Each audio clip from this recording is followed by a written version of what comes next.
예, 장주식입니다.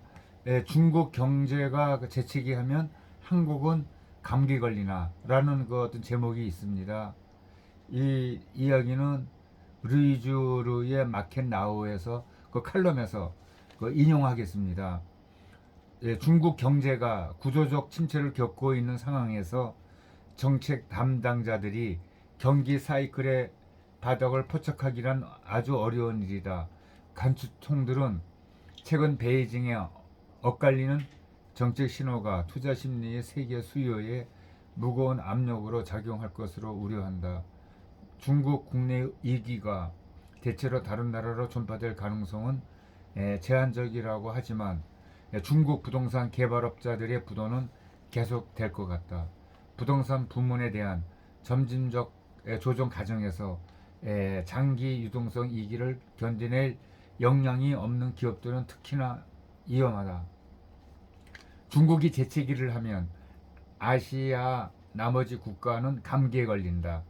특히 한국으로서는 중국 경기 둔화 우려에서 비롯된 금융 리스크 중대로 상당한 파급 효과를 겪을 가능성이 있다.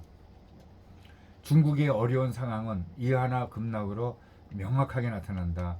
특별한 사정이 없다면 이하나 급락은 글로벌 금융 상황을 악화시키고 지역 내 리스크 프리미엄, 위험 자산과 무위험 자산의 그 수익률 차이를 높인다.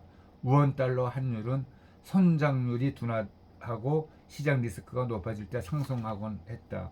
중국의 경기가 위축되고 김융 리스크가 커질수록 이런 위험성은 더욱 높아진다. 원달러 환율이 과거 국내 소비자 물가에 큰 영향을 미쳤다는 점을 고려한다면 이미 높은 수준인 한국의 근원인 인플레이션 물가 상승은 더 오랫동안 높은 고공행진을 할 수 있다. 이는 세계 성장 둔화를 맞아 한국은행의 정책 대응을 복잡하게 만든다.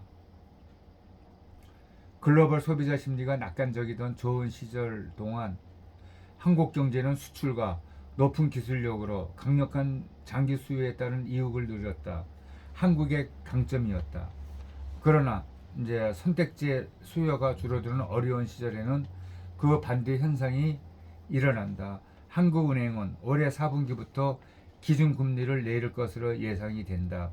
미국 연방준비제도가 기준금리를 동결할 가능성이 높은 상황에서 한미 기준금리 차이는 더 벌어질 것으로 보며 원달러 환율이 오를 공산이 크다. 한국을 괴롭히는 게 또 있다. 한국은 주요 시장인 미국과 중국 사이에 불편하게 끼어 있는 상태다.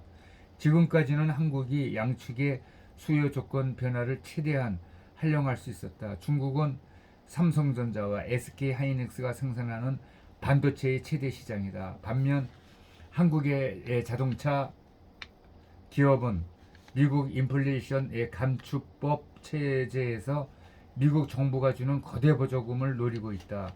한국 대기업들은 베이징과 워싱턴 양측의 국가 안보와 산업의 의제에 중요한 역할을 한다. 이 때문에 한국 산업의 운명은 경기 변동과 관계없이 두 강대국 사이의 지정학적 변화에 긴밀하게 엮일 것으로 전망이 된다.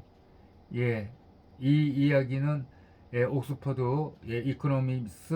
이코노미스트에서 발췌한 내용입니다.